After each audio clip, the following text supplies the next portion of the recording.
బీసీల వాటా మాట్లాడకుండా ఎన్నికలకు వెళ్తే మాత్రం పెద్ద ఎత్తున రియాక్షన్ ఉంటుందని చెప్పి ఈ సందర్భంగా ప్రభుత్వాన్ని మేము తెలియజేస్తా ఉన్నాం. అధికారంలో ఉన్నప్పుడు కాదు, ప్రతిపక్షంలోకి వచ్చినాకనే జనం గోడు పట్టించుకోవాలి.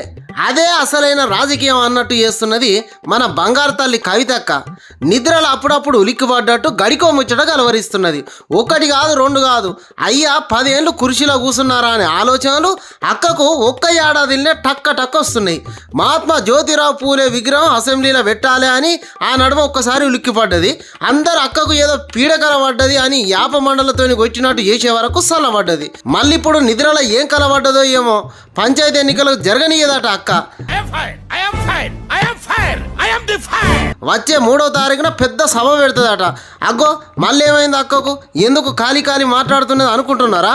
అక్కకు బీసీల మీద ఎనలేని ప్రేమ పుట్టుకొచ్చింది ఈ నడమ.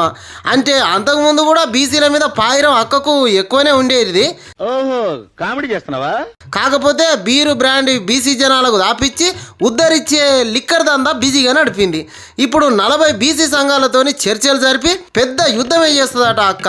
మరి అంత పెద్ద యుద్ధం ఎందుకంటే వాళ్ళ నాయన కాలంలో ఉన్న బీసీల రిజర్వేషన్ను 11% తక్కువ చేసిండు కదా. దాంతో పంచాయతీ ఎన్నికలలో 11,000 మంది బీసీ బిడ్డలు సర్పంచులు, ఎంపీటీసీలు, జెడ్పీటీసీల పదవులకు దూరం అయినరు. అగో ఆ నష్టాన్ని సీఎం రేవంత్ రెడ్డి సారు సరి చేయాలన్నట. బీసీల రిజర్వేషన్లు 40కి చేయాలన్నట. అబ్బా, గింత ఇగురం ఎవరికన్నా ఉన్నదా తెలంగాణలో? కవితకు ఉన్నంత పాయరం ఎవరికన్నా ఉన్నదా బీసీల మీద? బీసీల కాళ్ళకు ముళ్ళు గుచ్చుకుంటే నోటితోని తీసేంత ప్రేమ పుట్టింది అక్కకు. మరి అక్కకే ఎందుకు ఇంత తన్లాట? బీఆర్ఎస్ పార్టీలో బీసీ నాయకులు ఎవరు లేరా? ఉన్న వాళ్ళని ఎదుగనిస్తలేరా? అట్లయితే మీ బీఆర్ఎస్ పార్టీలోనే బీసీలకు ఎక్కువ అన్యాయం జరుగుతున్నట్టు కదా. బతుకమ్మకు మీరే, బహుజనులకు మీరే, బోనంకు మీరే, బొట్టుకు మీరే, అన్నిటికీ మీరే ముందరుంటిరి. అధికారం ఉన్నా లేకున్నా అంతా మీదే పెత్తనమాయే. ఏందక్క ఇదంతా? జనాలకు ఏం తెలుస్తలేదు, మస్తు అమాయకులు అనుకుంటున్నారా? డ్రామాలతోని భ్రమలలో ముంచే రోజులు ఇంకా ఉన్నాయి అనుకుంటున్నారా? జనాలు చీకొడతారు, అసహించుకుంటారు అనేది ఇంకా మీకు తెలుస్తలేదా? లేకపోతే చుట్టూనో లెవెల్ చెప్తలేరా? అప్పటి తీరుగా లేవక్క రోజులు.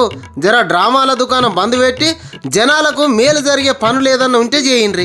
లేకుంటే ఆ ఎమ్మెల్సీ కాలం అయిపోయేదాకా ఓపిక బట్టి తర్వాత రాజకీయాలు బంద్ పెడితే మీకే మంచిది. కాదని బీసీ ఉద్యమం అని రోడ్డు ఎక్కితే మీ పరువే పోతుంది అక్క అని మీ తమ్మునిగా చెప్తున్నా. ఆ తర్వాత నీ ఇష్టం.